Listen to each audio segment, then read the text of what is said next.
He was just secretly delivering Christmas gifts to his neighbors when a police car pulled him over. The officer suspected him of stealing and demanded to know where the gifts in his cart came from. Startled, James was filled with fear and hurriedly tried to push his cart away. But the officer roughly grabbed him by the collar, slammed him hard against the cold car, and handcuffed his hands without explanation. On a holiday meant for joy, James wasn't even given a chance to explain before being callously hauled off to the station. The white officer proudly thought he had done a good deed, but the next moment he saw James being released, two senior officers not only gave him free cake but also warmly invited him to watch the exciting football game. The officer who arrested him was ordered to write a self-criticism. Afterwards, he was also ordered to drive James around to personally deliver those gifts to the neighbors' homes. After delivering all the gifts, Carl treated James to his favorite hamburger and Coke and apologized for not letting him attend the game the previous time, just days before. The school had another football game, but the school board pressured the principal, claiming James being intellectually disabled would damage the school's image, not allowing James to participate, although the principal also supported the coach. James wasn't a school member and couldn't ride the school bus, so for the football game, Coach Carl had to leave very apologetically. James, left alone, didn't go home immediately.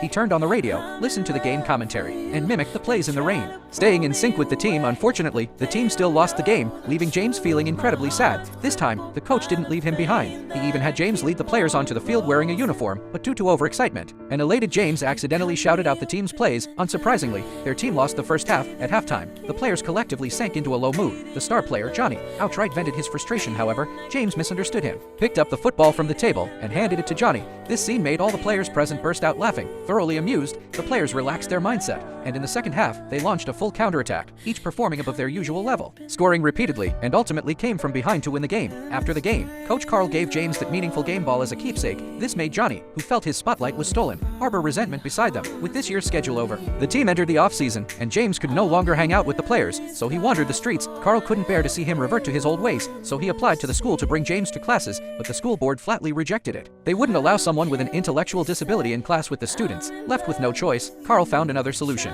He took James to the basketball gym and entrusted him to the basketball coach. James, helping out in the gym, quickly adjusted. His personality made him popular with the basketball team, so Carl felt reassured, but the good times didn't last long before trouble struck. On Christmas Day, Carl took James to a town festival, and unexpectedly, the townspeople had all prepared Christmas gifts for him. This was the happiest Christmas James had ever had. Early the next morning, he started returning the gifts he received to everyone who had shown him kindness, but a police officer suddenly appeared, stopped James, and tried to take his things without explanation. James, frightened, tried to leave but was arrested by the officer and locked up at the station. Fortunately, a senior officer recognized James and released him. Carl came to pick James up and brought him good news, due to James's good behavior over the past few months. The school had agreed to let him attend classes. Gradually, James adapted to school life, quickly made many friends, and even became the basketball team manager and the school cafeteria announcer. His voice entered everyone's life, and his optimistic, cheerful attitude infected everyone. But this also stirred jealousy in some students.